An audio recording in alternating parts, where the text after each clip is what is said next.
कैसा है तू और हमारा देश कैसा है? वैसा ही जैसा आप छोड़ के गए थे। यानी कि हम अभी भी अंग्रेजों के गुलाम हैं? नहीं, अंग्रेजों से तो हमें 1947 में ही आजादी मिल गई थी। अच्छा, तो अब तो हमारे अपने लोग देश चलाते होंगे ना?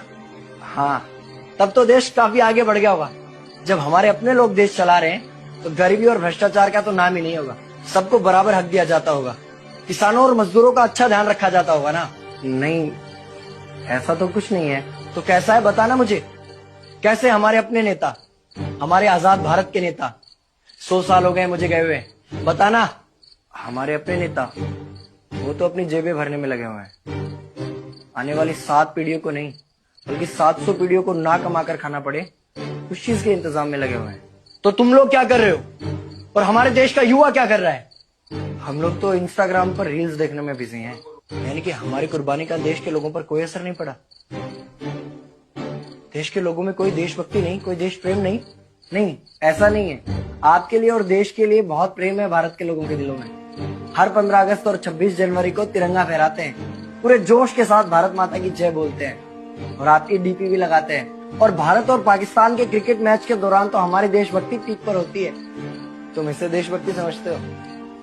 तो फिर क्या है देशभक्ति? अगर तुम्हारी देशभक्ति समाज को सुधारने में, गरीबों को अच्छी शिक्षा या बराबर का हक नहीं दिलाती तो कोई काम की नहीं है तुम्हारी देशभक्ति।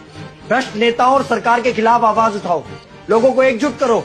लेकिन अगर हमने सरकार के खिलाफ आवाज उठाई या नेताओं से सवाल पूछे तो हमें एंटी नेशनलिस्ट कहा जाएगा या हमें गद्दार करार दे दिया जाएगा। तो डरता है। 23 साल का था मैं जब अंग्रेजों ने मुझे फांसी पर चढ़ा दिया। मुझे तो आतंकवादी कहा गया था। अगर अब नहीं जागे तो ये देश सोता रहेगा। ये सरकारें, ये नेता देश को बेच खाएंगे। इस भ्रष्ट सरकारी तंत्र से लड़ो। देश को क्रांति की जरूरत है। क्रांति यानी कि हमें हथियार उठाने होंगे, बंदूकें उठानी होंगी जैसे आपने उठाई थी। नहीं, हमारी क्रांति विचारों की थी। जब अंग्रेजी हुकूमत ने हमारी आवाज नहीं सुनी तो हमने और जोर से आवाज लगाई और अपने विचार रखे। और क्रांति केवल सत्ता को बदलने तक सीमित नहीं है, बल्कि इस भ्रष्ट अन्यायी तंत्र को जड़ से उखाड़ कर फेंकना है। पर ये होगा कैसे? अपने आसपास से शुरुआत करो। जो भी तुम्हें भ्रष्ट नजर आए उसके खिलाफ आवाज उठाओ, एक्शन लो। तुम्हारे टैक्स का पैसा नेताओं की जेब में जा रहा है, हिसाब मांगो। अपने वोट का सही इस्तेमाल करो, लोगों को जागरूक करो और इस देश को आजाद करवाओ। इंकलाब जिंदाबाद, इंकलाब जिंदाबाद।